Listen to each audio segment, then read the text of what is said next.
Well, thank you very much for taking your seats.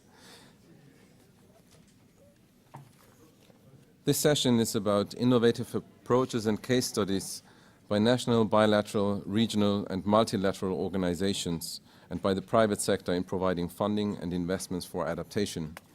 It builds on the session we've just attended, from which I took that the overarching question is really how to integrate adaptation into national development, how to integrate adaptation planning into the national development planning, and how to integrate adaptation finance into the national development finance.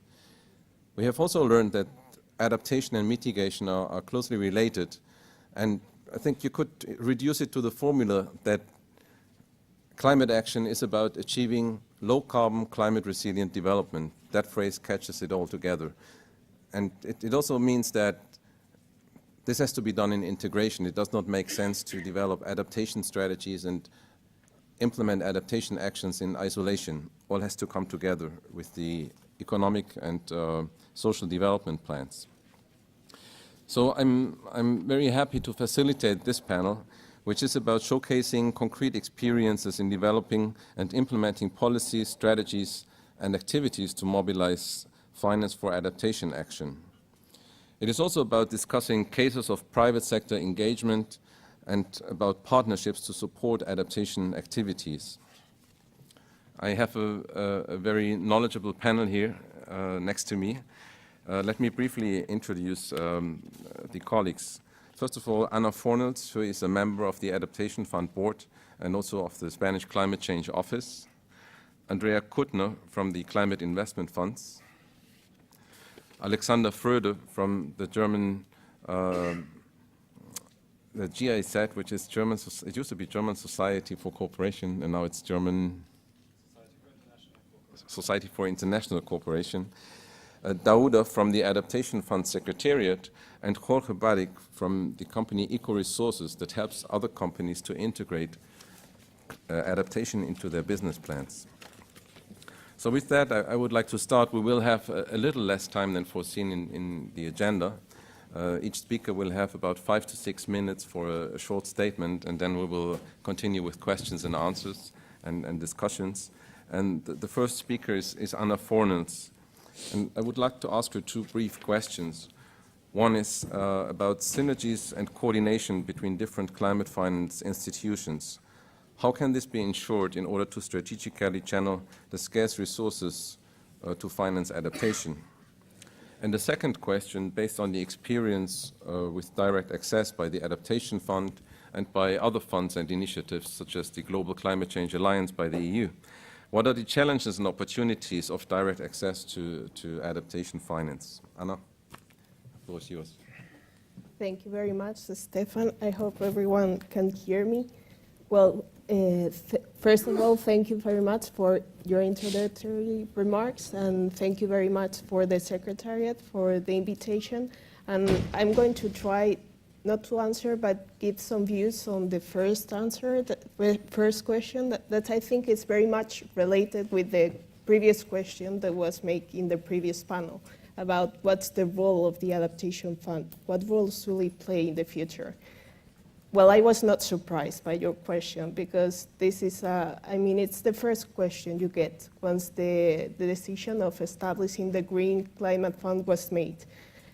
And there is a bit of anxious of how are we going to ensure what will be the role of the different institutions. It's true, as other panelists previously said, that there are different actors and there is a need of coordination. Even within our countries, there is a need to coordinate different ministries. So it's nothing new or nothing surprising, but we need to coordinate the work of different institutions. And this has been a debate within our board, that there is a need to coordinate. But we have not neglect, but the board of the Adaptation Fund won't give you an answer how to coordinate the different institutions. But we believe that our roles will be to focus on what are our lessons, try to gather all the lessons. The Adaptation Fund is a very innovative institution.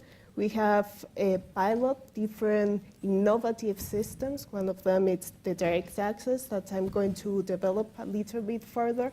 The other one is the monetization of the CRs, how we are getting funds, and other different aspects that we believe we have the obligation and responsibility to making sure that we are going to collect all the lessons. That's why when we have looked our different requirements and our different policies in the adaptation fund, we as a board wanted to make sure that all the different lessons will be collected, and we were prepared to share those lessons with other institutions. And also, we have been working very hard during the last months and last years to improve transparency, because at the end, we need to know very clearly what different funds are doing and to be transparent with their work. So I'm going to start with two main lessons. One of them, the main lessons we get from the CRs monetization, and the second one from the direct access process. Well, I have to, I will give you two different answers. For the first one, it hasn't been a very successful story. I mean, as you know, the prices of the CRs collapsed, so we have found ourselves with no money, with no resources, and the worst is that our dependence on the revenues from the CRs was very high. So, and we have suddenly had to react, trying to look at different ways.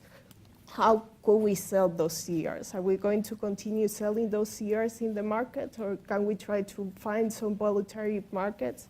This is a really brainstorming work that we are doing in the board, and we are working very closely with the World Bank.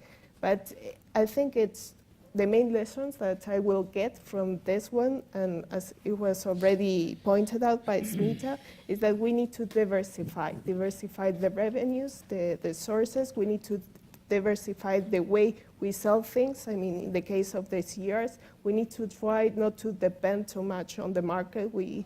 It should have been better to have different buyers of the CRs, so we wouldn't find ourselves in the situation we are. The second lesson is on direct access.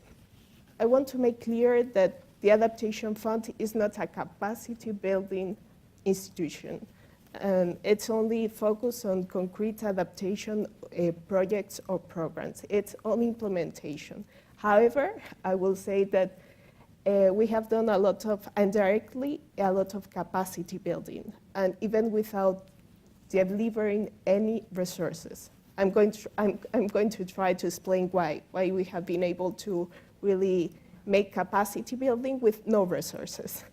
It's, as you know, there is the direct access modality. There was something new, and we wanted to make sure that any institution that wanted to get funds from the Adaptation Fund needed to go through an accreditation process to make sure that they were going to spend very well, very efficiently, and they are going to respect the fiduciary standards that we have set in the Adaptation Fund Board. You have to imagine that when a country decides and opt to the direct access modality, they have to identify the main institution.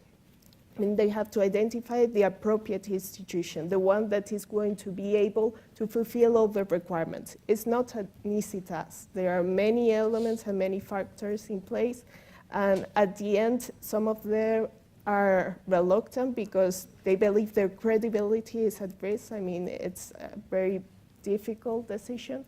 And those countries that have decided and choose the institution and went through the process, they need to make sure they fulfill some requirements. When they realize that one of them is not fulfilled, they have to change and reform their own internal systems. This means that they have to strengthen their own institutional capacity. And it's the first impact that direct access modality is having, even before getting accredited, even before getting any resource from the Adaptation Fund Board. A second impact, even before getting resources and getting through all the process, is that adaptation is on the agenda. I mean, it's a political decision that is taken within a country, and they realize that there is something called adaptation, and it's put on the agenda as a priority. So it's helping very much for raising awareness within a country. On the other hand, as direct access modality requests countries to not only identify an institution, but it's the institution that is going to take charge of all the process of the project, which means that they will have to coordinate with the executing entities. And this is helping to improve collaboration within the country between one institution and the other different institution. This means that this will help to strengthen the collaboration for future projects, not only for the adaptation fund, but for their own adaptation agenda.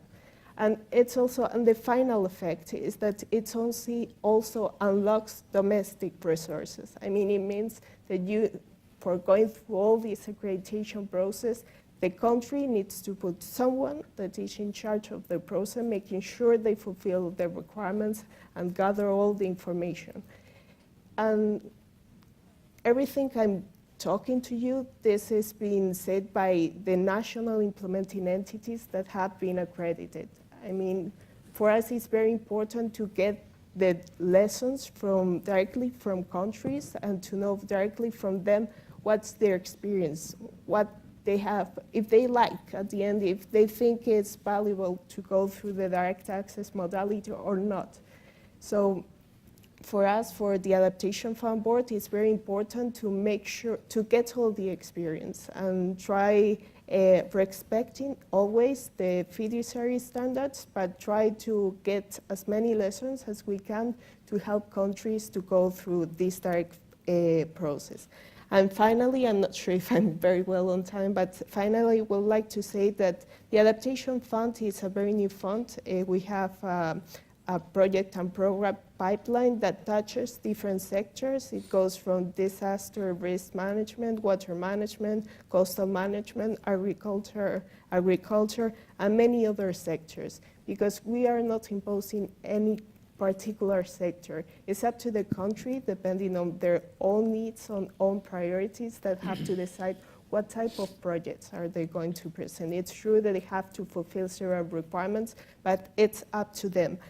And it's true that it will take a while to see the concrete results of all these projects. However, we require them to include a knowledge management component, so we make sure that we are going to get the lessons from the different and each of the projects and programs. And also, we are seeing also immediate impacts, because at the end, when they present a project, at the end, it's the relevant policy, it's being affected. They have to mainstream adaptation in the relevant policy. So at the end, you have a main impact. Finally, as a conclusion, I would like to say that also transparency, it's very important. That's why we have developed a mapping tool that tries to provide information on what are the different projects the Adaptation Fund is financing. So everyone is able to really track the different results at the project level and also at the pipeline and portfolio level. Thank you very much.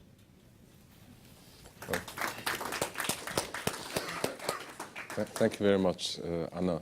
We continue with Andrea from the Climate Investment Funds, and I have 2 questions for you. The first question is, what are the most significant success stories in mobilizing finance for adaptation, and how did you make them so successful?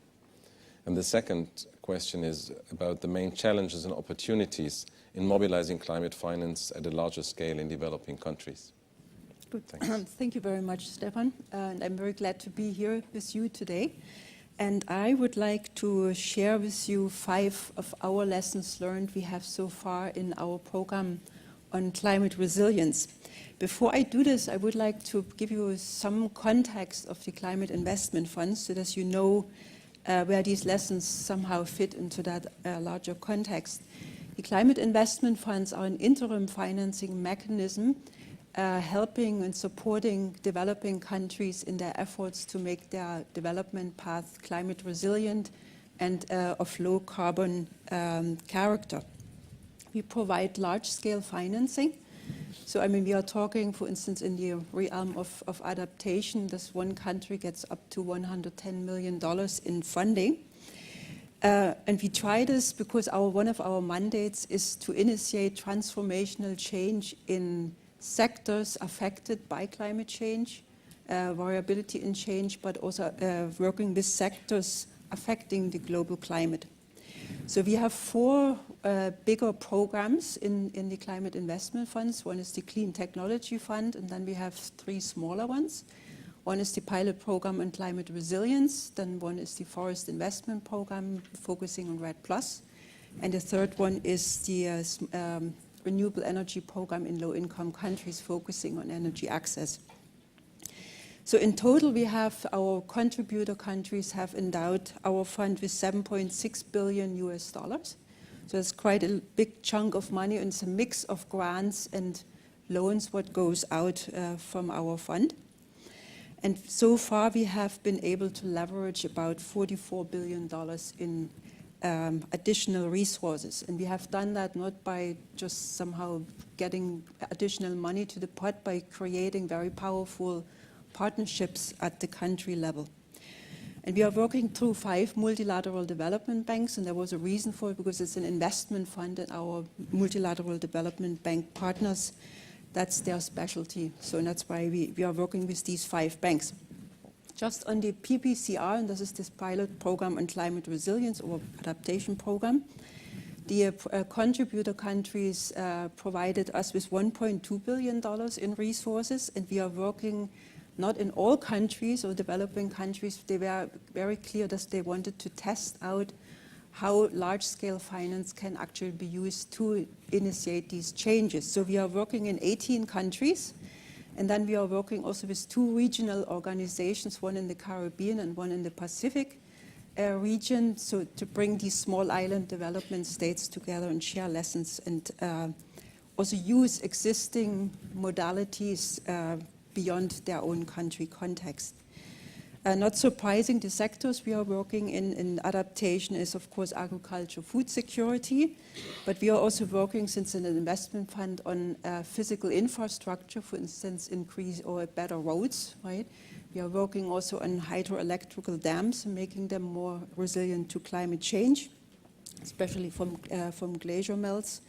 But also I can report that all countries have made a very clear decision to invest in providing or having better climate data available and hydromet services, because they have recognized that this is one of the most important way of making actually more informed decisions in terms of climate, or how the changing climate might affect the development path.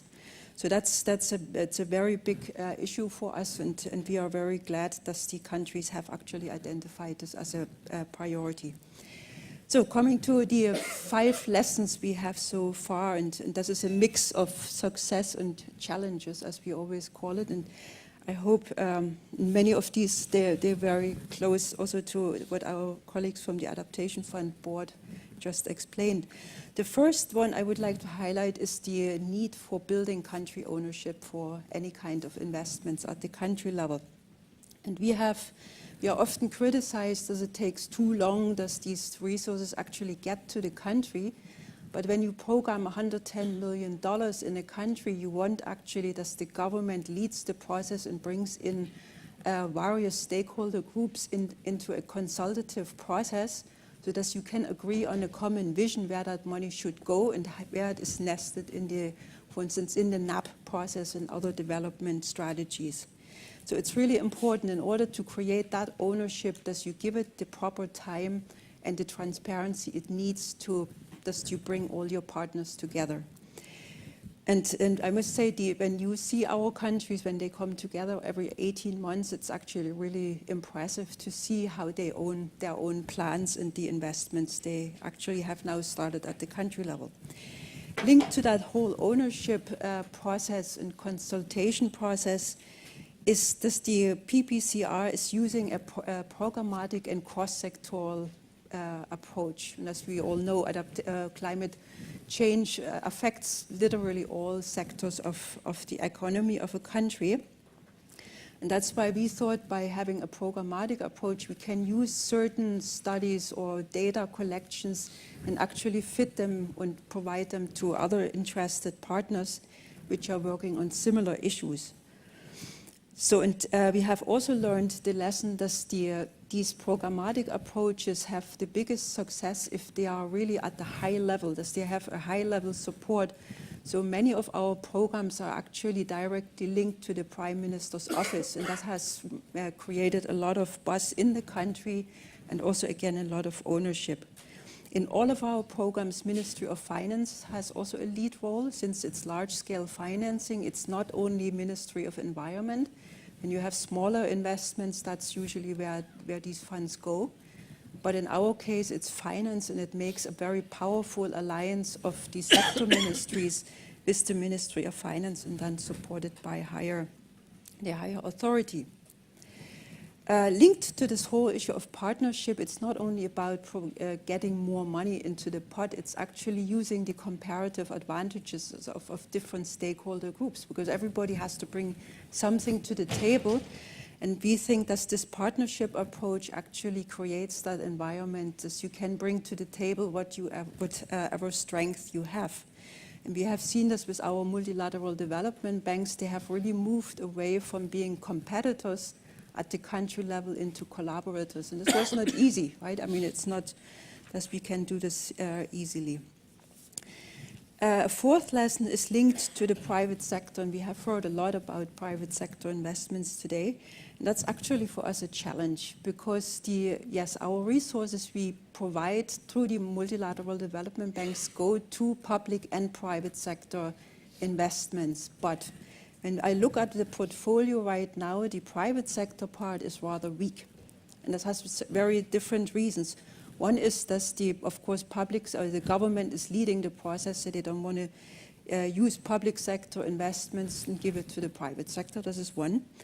But we have also realized that the investment climate in the countries where we work is rather weak as well. So there is really need that the public sector is very closely working with the private sector and finding out what conditions they have to create that the private sector can sustainably invest in these countries, be it through financial intermediaries or direct investors.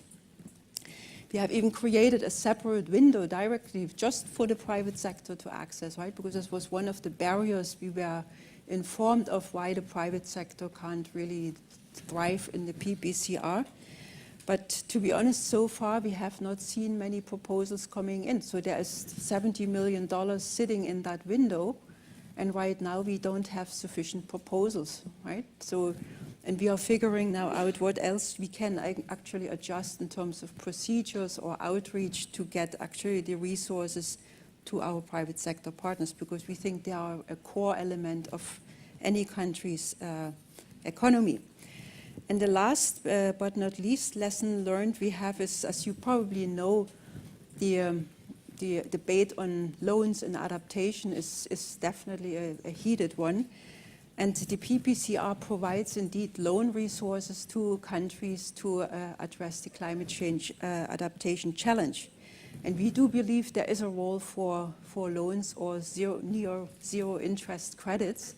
And this goes to the private sector because they will invest in profitable activities.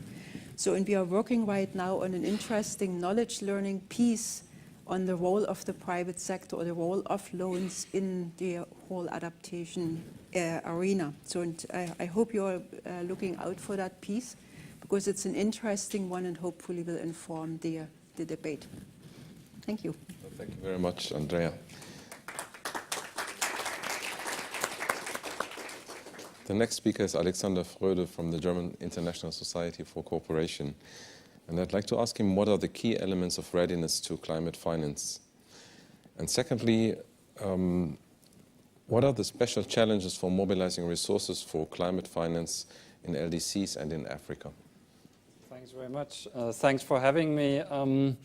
I think there has been quite a lot of a discussion today about what should be done and what could be done, and I'd rather like to focus a bit on what's being done already. And I think there's a quite large range of interesting experiences in all sort of countries, including LDCs. I do so from the perspective of GIZ. GIZ provides capacity development services on a large range of issues to developing countries and emerging economies. We work on climate finance in about 25 to 30 countries on all issues starting from accessing finance to effective and transparent spending of finance. The way we work is usually long-term capacity development, so we do have experts in the country who stay or who are placed in the country for 3 to 7 years to be able to build up a trustful relationship and be able to provide a tailor-made service. So looking at adaptation finance and what it needs to upscale adaptation finance and make adaptation finance work, I want to focus on 3 main ingredients, which it takes probably for this issue. Probably some more spices are needed and some more other issues, but I think there are 3 main ingredients. Number 1 is knowledgeable institutions. Looking into the experience from the ground on adaptation finance, what you notice is that there's a gap of literacy. There are financial institutions which are not climate literate, and there are climate institutions which are not financially literate. So it's hard for these institutions to perform new tasks which they need to perform in view of inflow of adaptation financing.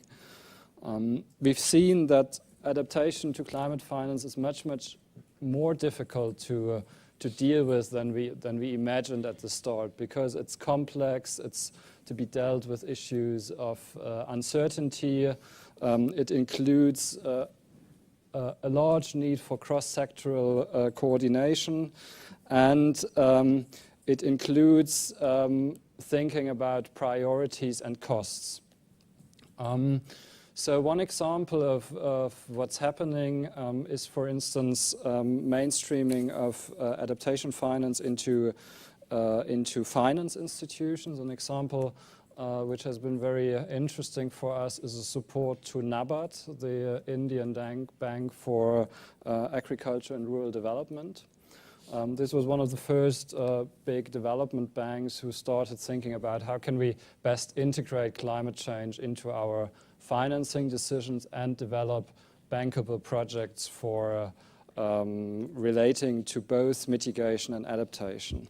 And in fact, they approached us with a very general request on how can we best do that. Climate change is a new issue for us, and we want to make sure we've got an efficient way of dealing with this issue and addressing the needs resulting from that. So what was done was a quite large capacity assessment in NABARD, which was supported by GIZ, but also largely carried out by staff of NABARD who knows the institution. And they came up with a number of very important key players to make sure climate change is being taken care of in the bank, and a capacity development plan to build up their knowledge and their practical skills to deal with climate change. So for instance, there were trainings on integrating climate change in decision-making on investment programs, and there was project development support for NABARD. I think that's an interesting experience. Another one was with the Amazon Fund, which we supported in linking the on-the-ground implementation level in need of financing and the fund who is able to deliver this financing. Second ingredient from my perspective is policies. There has been a lot of mentioning of the important policies. I think that's quite obvious that an enabling environment is very important. And this enabling environment and a good set of strong policies is more difficult the more demands are being put on developing countries, or the more suggestions. For instance, looking at the NAP process is again a new strategy development process which starts in many countries, and which needs to make sure that experiences from NAPAs and from other strategies are being taken into account. And I think one important weakness of previous strategies was that very often in adaptation strategies there was no costing. Nobody knew about and calculated how much different packages of action would cost. And there was no clear prioritization. So it was hard for donors, hard for private and public funding entities to decide on what to fund and which sort of benefit this would bring. An example on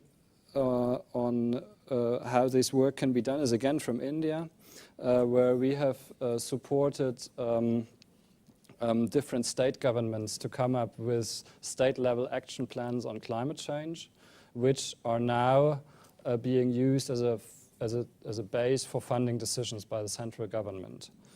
Looking at how to integrate climate change into general development policies. For instance, the government of Morocco has decided to integrate climate change into a very large-scale development strategy, which is funded with 1.1 billion euro. And which mainly looks at developing rural and peri-urban areas.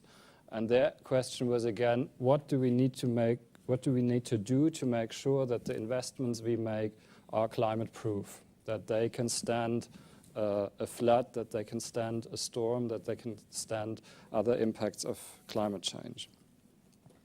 Third ingredient, which we came to find is key to success of adaptation finance, is ownership. Very often there are very, very powerful, very, very creative, very, very enthusiastic champions for action in developing countries. I think it's important to support these champions, be it in the ministries, in the civil society, in the private sector, and we as GIZ, we are committed to work with those committed individuals and to build on what's out there.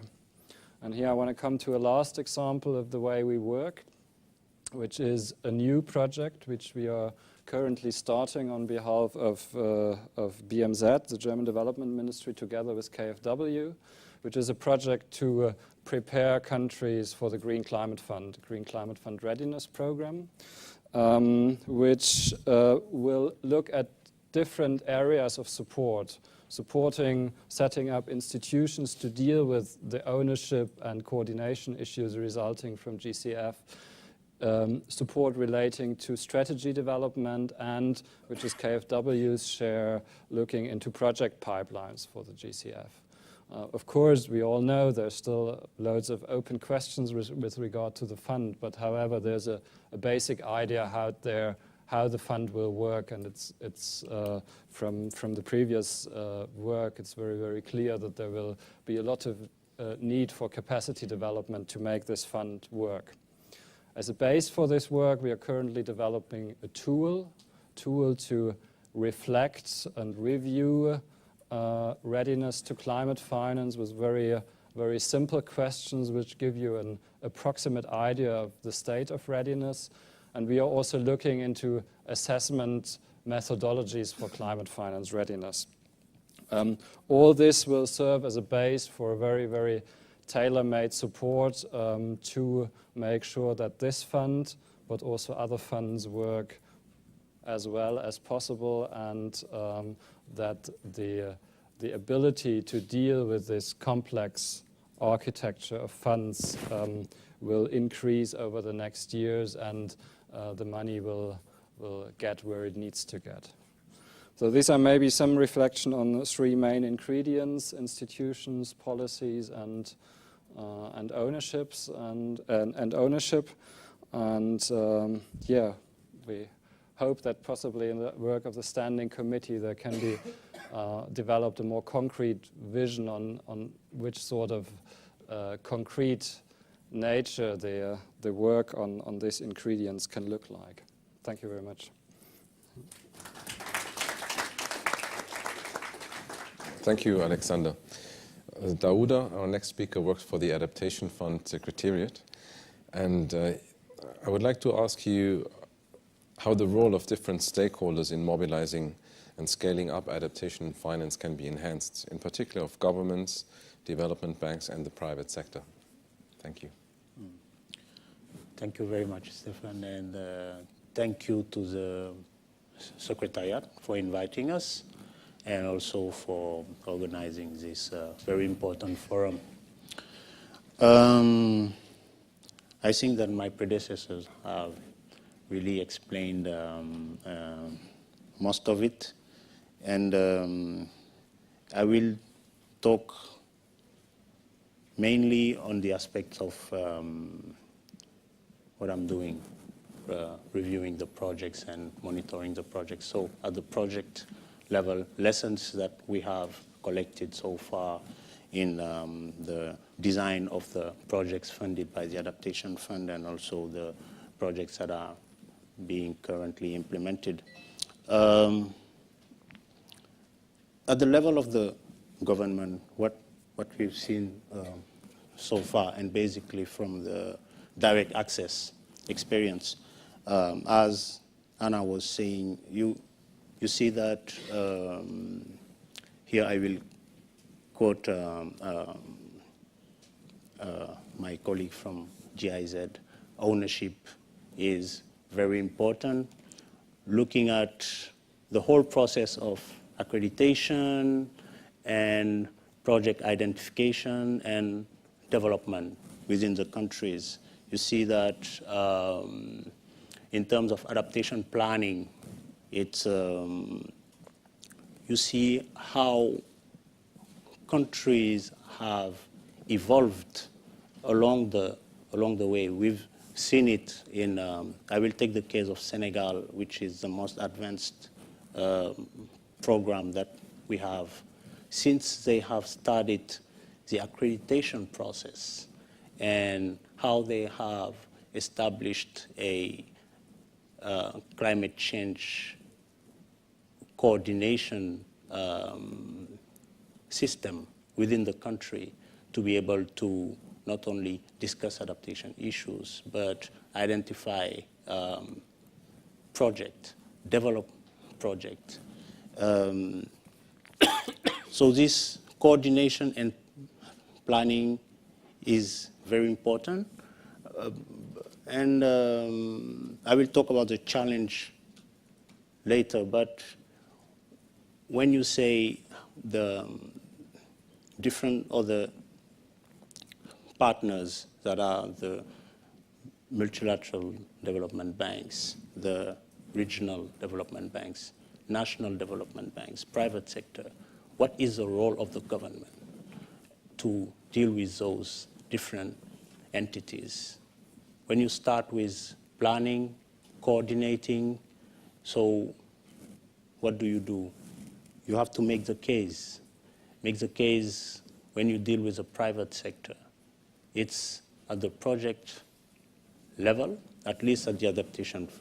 I give the example of the Adaptation Fund because what you need to understand is with the Adaptation Fund, there is no co-financing.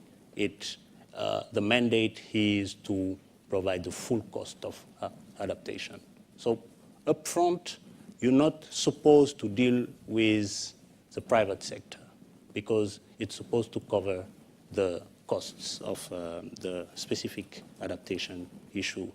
But we know that with the level of funding that we have, it's not sufficient. So how do you attract the private sector during the project implementation?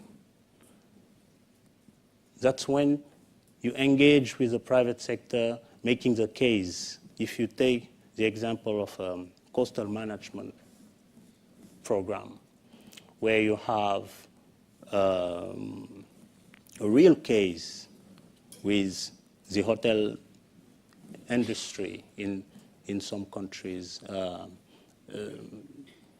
being at the coastal level. So government funding, donor funding will help really protect the coastline.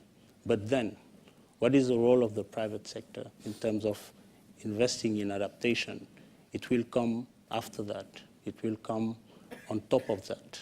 They will have to protect their own assets. Or they can see a benefit after having designed a project with the coastal area being protected, but at the same time, looking much, much better. You can see that the private sector can be attracted just to come and establish infrastructures for leisure, etc. And so this is one aspect of the role of the government to really try to attract the private sector. Another aspect is when dealing with these development banks. What is the role of the private sector? What is of the government, and what is the role of those institutions? At the government level, a clear idea of the adaptation issues in the country, a clear idea, a clear planning of adaptation will support then the mobilization of resources, looking at multilateral, regional, or national development banks. You have to be able to really showcase what are the issues so that after that the multilateral, regional, and national development banks can take then the leads on mobilizing the resources. Also, you didn't mention the role of NGOs and CSOs, even if it's a little amount of money, but they are also able to mobilize resources for adaptation within the country. We've seen a case where in one of our projects, a direct access project, you have had executing entities being NGOs. The NGOs being executing entities have been able, by receiving adaptation fund money, to mobilize additional resources. And it can be a small amount of money, but you have to look at the local level. When it's in a very small area, a rural area, and you're an NGO or a CSO, to be able to mobilize $100,000 or $200,000 can be very important. You can really address local adaptation issues.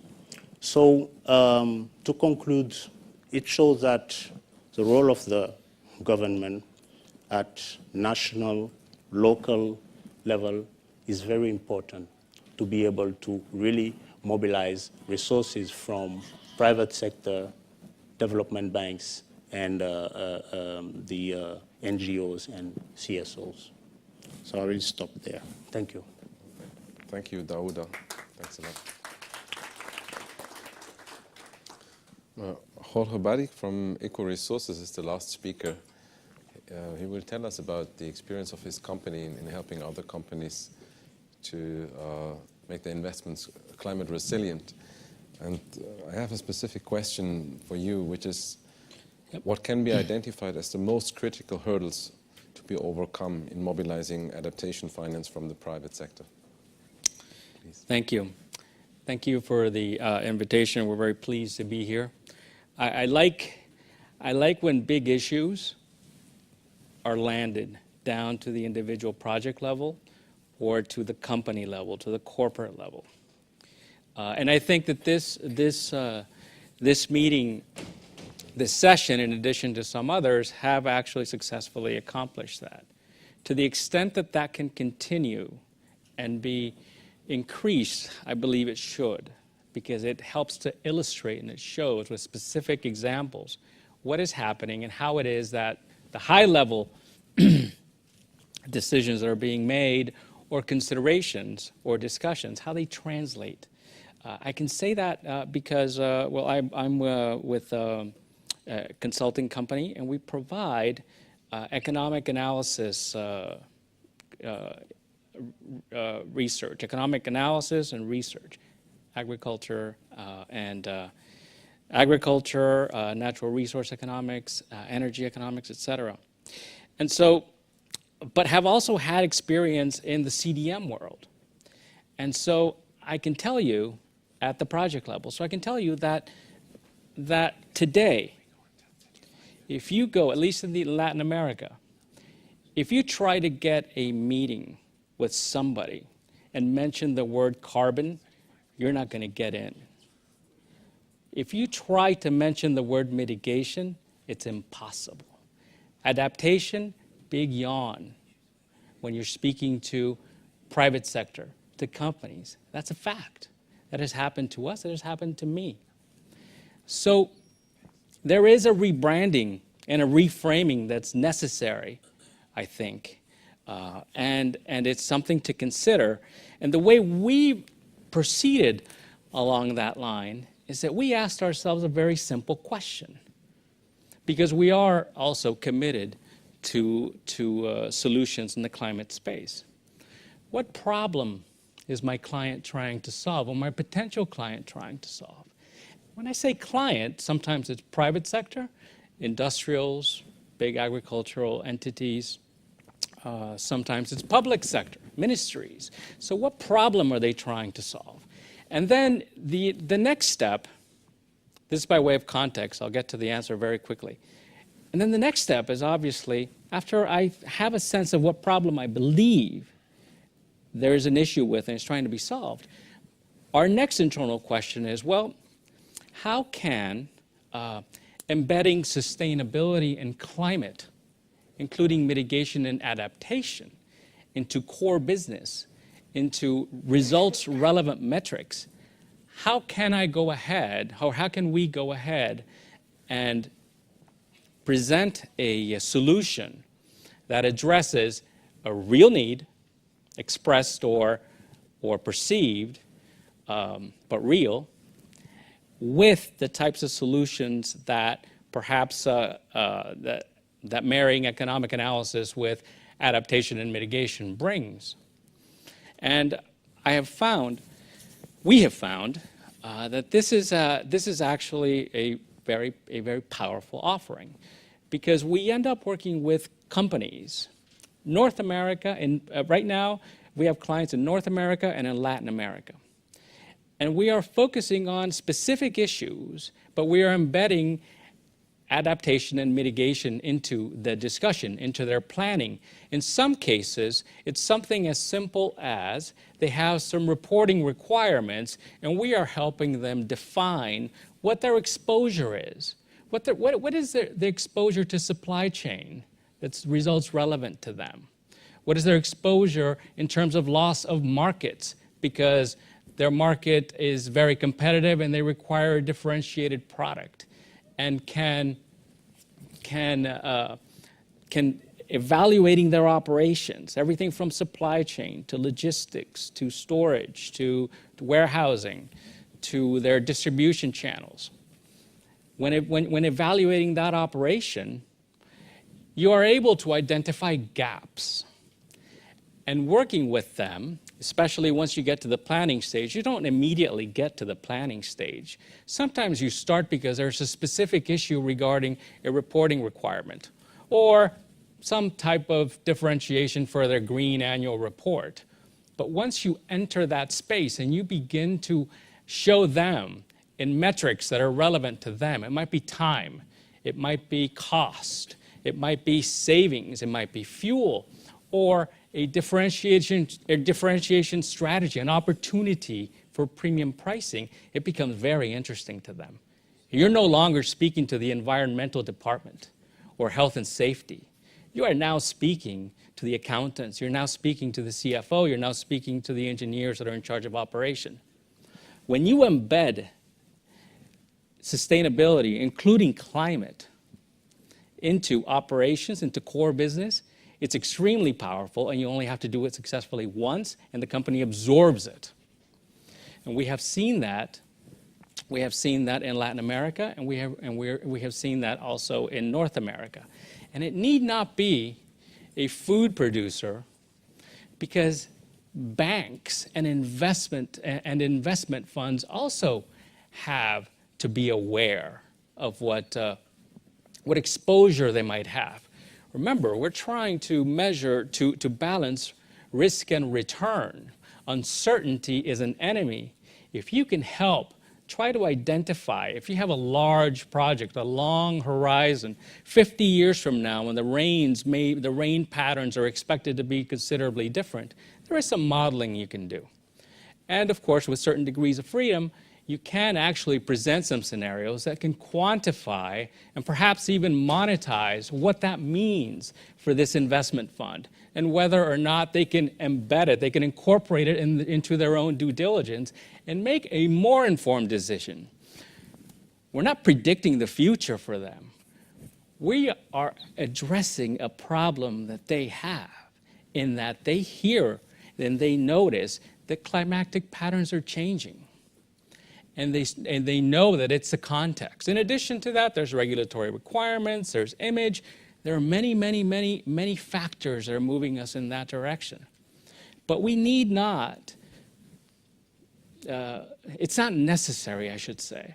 We have found that it's not necessary to show up with a scenario whereby in 50 years we're going to be underwater, because they don't take it seriously. That's not really where they're at.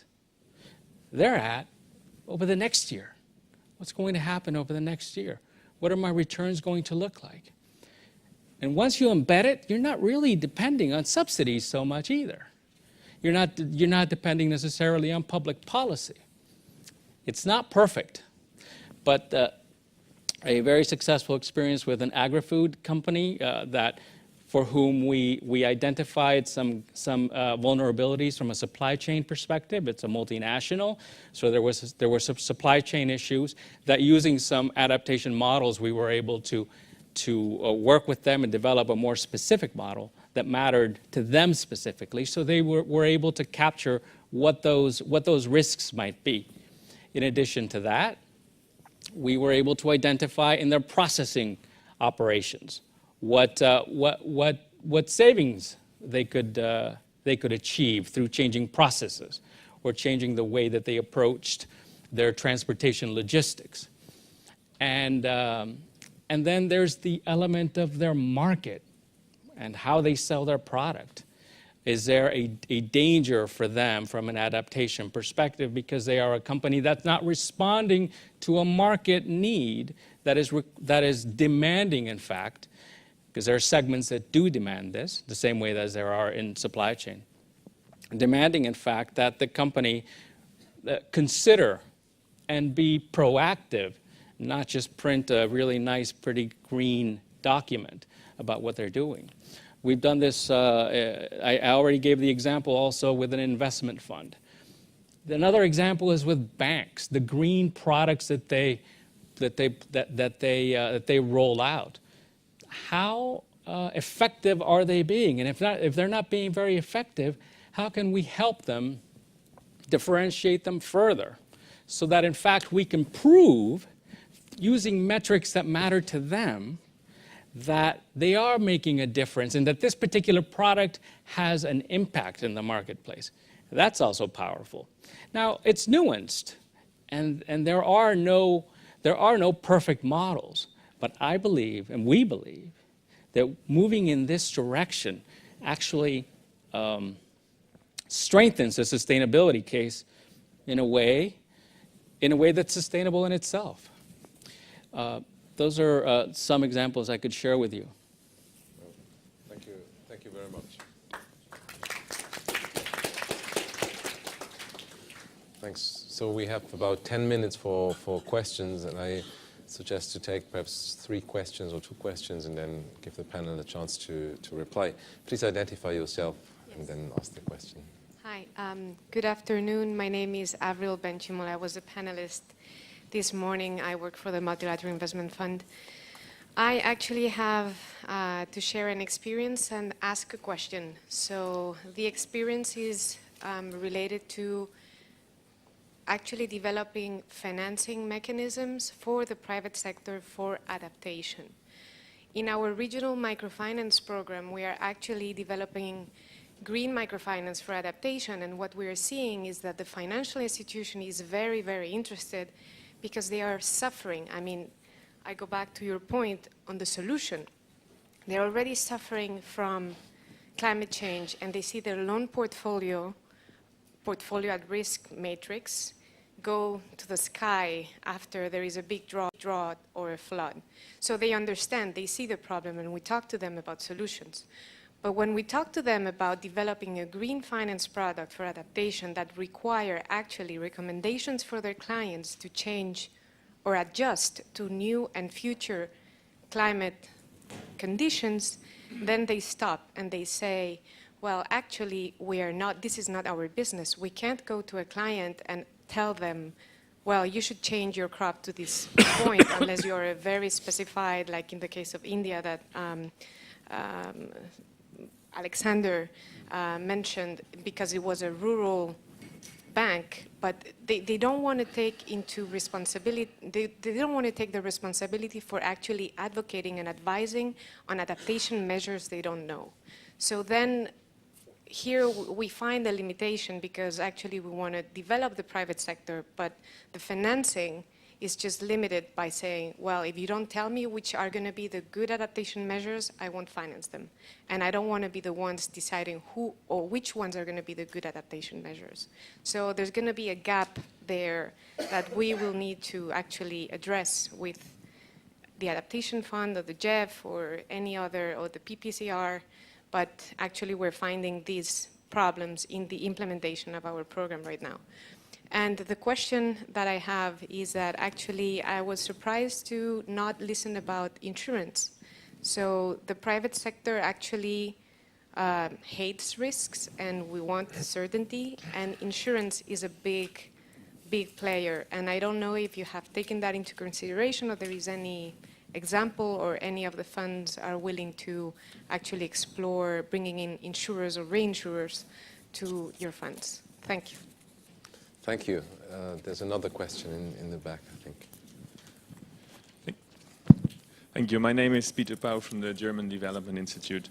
I actually have a question or comment to Ms. Kutter from the SCF.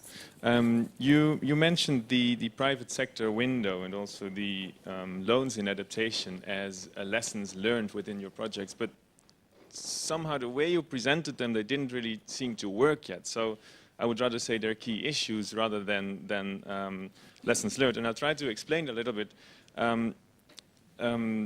why I think that somehow I'm confused, at least here. I think us, the climate community, after 20 years, we've not been able to come up with a better definition than the one that was read out before today by Herr Hofmeister by the IPCC.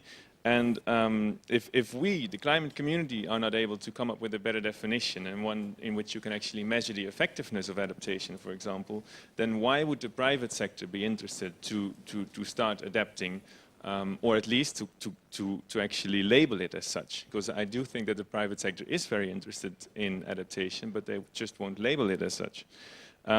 A more practical example, I was in Zambia a couple of months ago to do a project on the role of the private sector in adaptation. And I talked to many people from government, private sector, researchers, as well as NGOs, and all of them could come up with projects or ideas or policies in which the private sector could contribute to adaptation, in which they could, where adaptation benefits would definitely be there, but none of them could come up with a project that was actually pure adaptation and adaptation only. So it was always adaptation benefits, but no standalone adaptation projects. So my suggestion or my question to you is, isn't it important to frame adaptation differently. So not call it for the private sector, so not call it adaptation, but rather frame it in terms of water saving, preventing flood damages, protecting workforces, or also in terms of opportunities or capitalizing new market opportunities. Yeah, I'll be happy to hear your view on this. Thank you. How many more questions are there? There's one, two. Okay, two more questions, and then we give the panel a chance to reply before closing. Thank you. For those of you who don't remember, I work for the GEF, LDCF, and SCF funds. Thank you for that comment. Actually, I'm just going to build on it because something came up during the session I was participating in that resurfaced here. And this is the issue of full cost of adaptation versus additional cost of adaptation. And I just want to make one thing clear. The GEF, in the case of LDCF and SCCF, uses this concept. It's a concept that, yes, can be difficult to translate into theory, but the concept is that climate change imposes additional costs. It simply imposes an additional cost margin, and the funding that the international community provides is expected to cover that gap. It's not supposed to cover all of any kind of development. And yes, I agree that there is no really standalone adaptation, because adaptation is essentially this additional cost, essentially. Not the full cost of development, but it's the additional cost of development imposed by climate change. My question is concerning the $70 million window for the private sector. I would appreciate a brief analysis of what the main barriers are. Thank you. Thank you. If I can just mention quickly that the Special Climate Change Fund has supported insurance, and that's pretty important to us. I can talk to you more about it later. Thank you. Final question here in the front, please.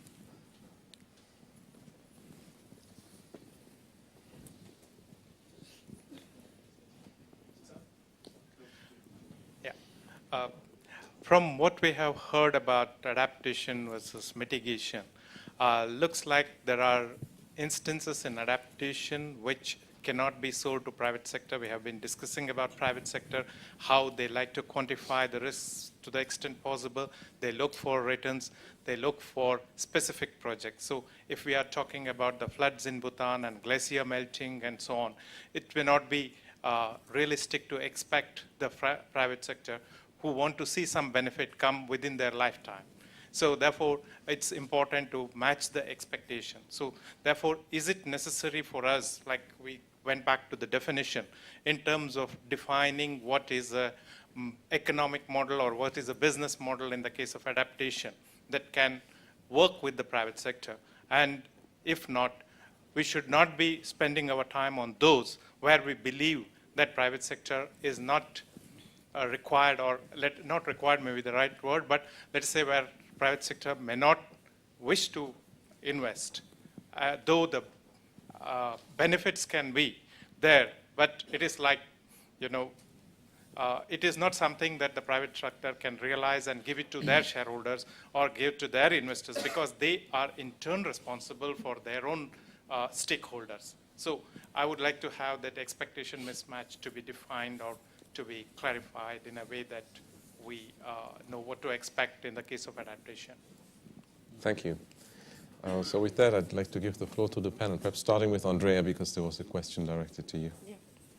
Okay, well, I mean, there were quite some questions related to my presentation. I mean, first of all, I mean, as I said, we work with multilateral development banks, and usually they have a public sector arm and a private sector arm, right? For instance, for the World Bank, we are working with IBRD and IFC. And we are certainly not forcing any of these private sector arms working with us to get to that money, right? So that I think it needs to be demand-driven.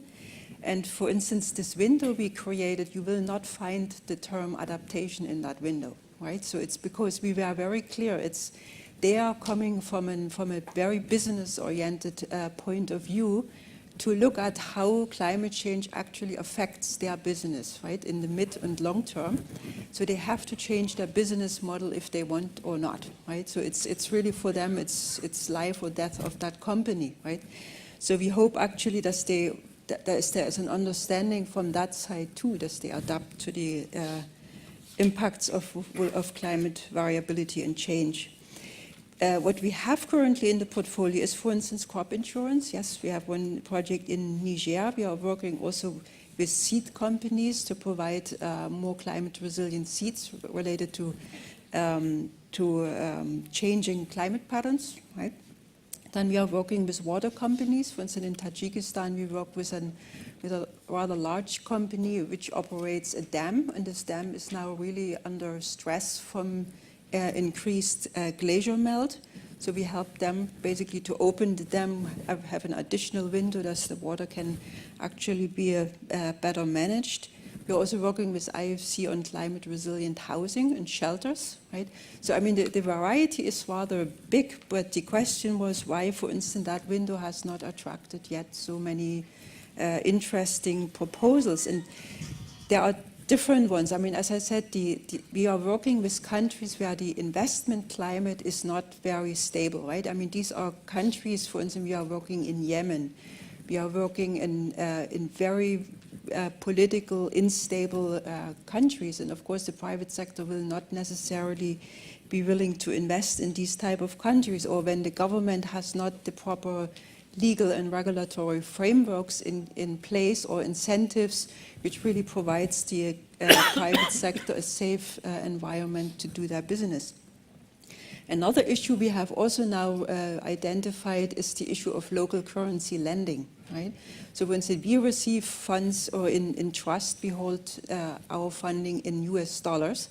But when you go to a country and you work with a national development bank, they will on-lend in national currency, right? A farmer wants to have their national currency. So, but who takes the risk of the currency exchange loss potential, right? So these type of issues, and they are not clarified, but the good thing is in our case, we are very flexible and we have constant discussions with our governing body to adjust these type of new barriers we identify to address it and actually get that money flowing. Thank you. So perhaps we give the opportunity to each of the panel members for a short concluding statement, starting with Anna. No, thank you very much. At the level of the board in the Adaptation Fund, we had long discussions of what concrete adaptation means, because our mandate was to finance concrete adaptation projects and programs, and it has been difficult. We have decided not to give any specific guidelines, so to give the opportunity in countries to being able to really address their needs and not to limit the number of sectors that could be presented by them. But we have included a requirement.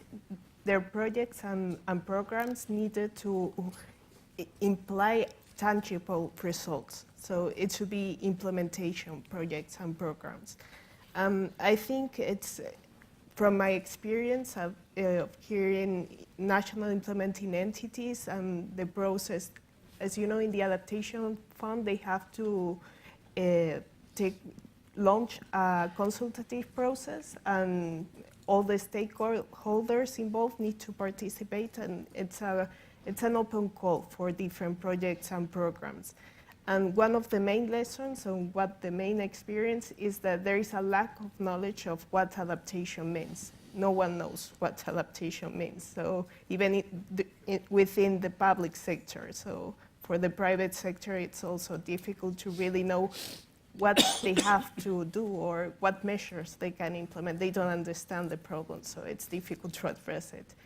That's why in the Adaptation Fund, we really want to focus on transparency, sharing experience, sharing lessons, and that's why we have developed this mapping tool that will allow countries to really get to know better what are the different measures taken by different countries. Sometimes there are different measures for addressing the same needs, the same sectors, but probably the characteristics, the elements. I mean, the countries are different, so even if it focuses on the same sectors, the measures could be different. It takes time to get results and to being able to really understand what's the better measurement. At the end, I think it's the private sector will see that it's in their own interest to take into account the need to adapt to the climate change, because they will see that some competitors will start taking measures and they are making some savings. So at the end, they will react, I'm pretty sure. Thank you very much. Thank you very much. And then very short concluding statements by Alexander. Yeah, I won't go into the details of private sector and adaptation. There's been a lot said, and there's a lot of intelligent pieces written on that. We also work on insurance issues. I also don't want to go into details of that. I just want to stress one point at the end, because I feel it's been a bit neglected over this day, and this is this is a question of geographical distribution of climate finance. And speaking about adaptation, we speak a lot about LDCs, we speak a lot about sub-Saharan Africa, which receives a very, very, very tiny little proportion of climate finance. And I think in this sort of forum, it's important to understand better why it is so and what can be done to change this situation. We try to contribute to this discussion with a piece which ODI and the Africa Climate Finance Hub are currently working on, analyzing climate finance readiness needs in Zambia, Tanzania and Namibia, and we hope to contribute to this discussion on what's needed to make climate finance work in LDCs. Thanks. Thank you. Daouda, please. So I would just conclude by saying that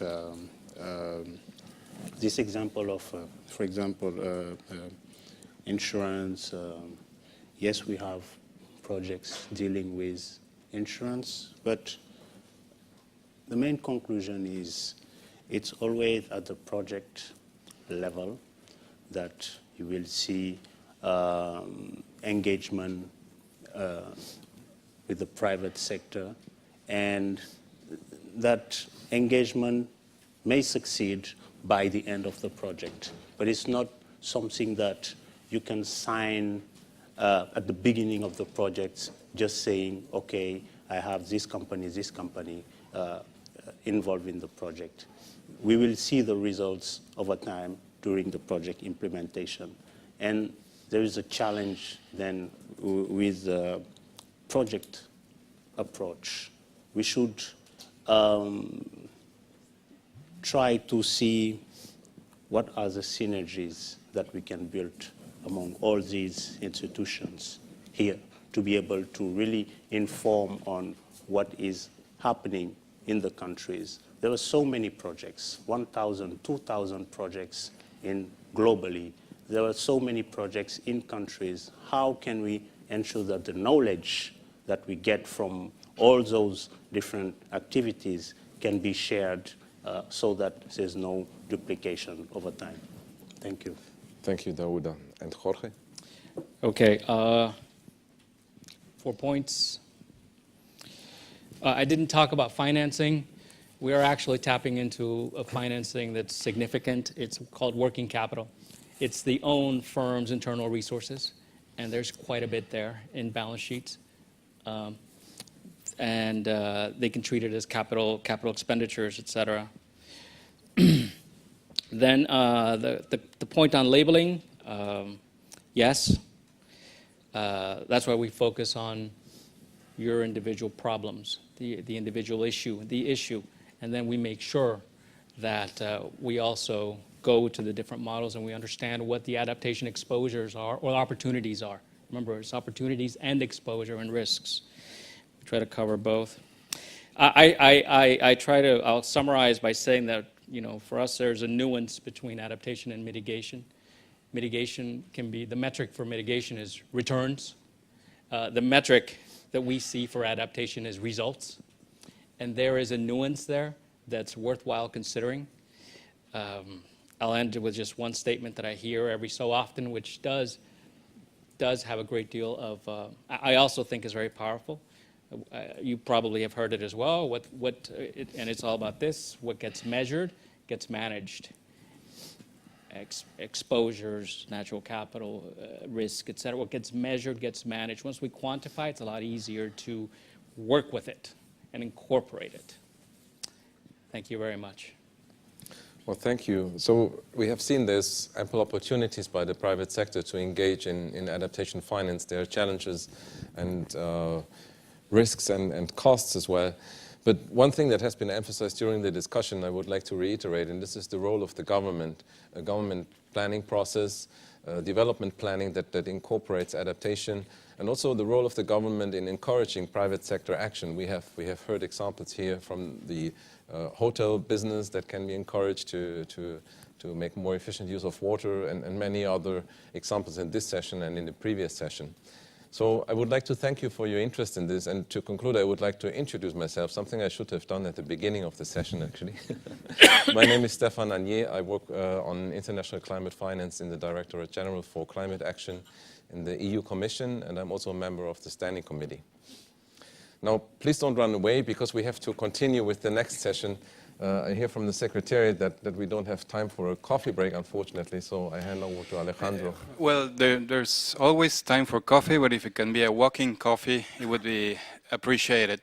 The last two sessions of the day are parallel sessions. So we have two groups, if you look at the program.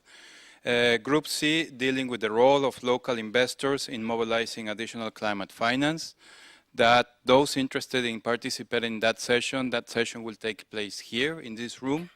And the other parallel session is Group D, Tackling Climate Finance, which will take place in room 4, which is one floor below, and my colleagues from the Secretariat, Marcelo and Masashi in the back, will lead those interested in participating in that session to room 4.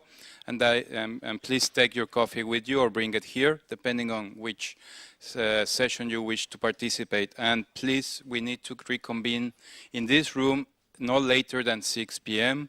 Due to the closing session, we will have the presence of the Secretary of State for the Ministry of Environment of Spain and Mrs. Cristina Figueres, Executive Secretary of the UNFCCC. So please, if we can reconvene here at 6 p.m. Thank you.